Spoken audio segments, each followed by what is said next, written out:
Pencurian motor di Palembang, Sumatera Selatan semakin marak sepanjang 2025.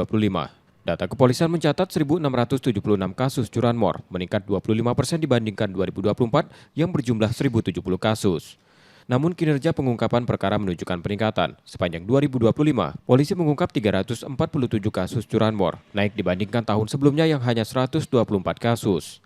Lonjakan kasus ini menjadi tantangan Polrestabes Palembang untuk menekan angka curanmor pada 2026.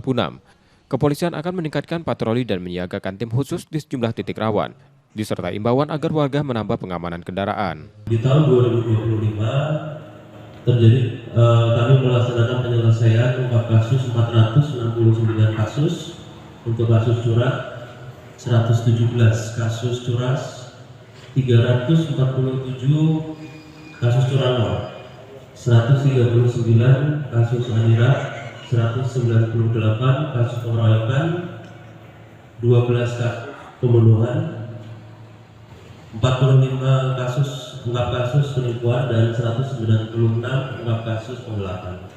Di sisi lain, sejumlah tindak pidana lain justru mengalami penurunan.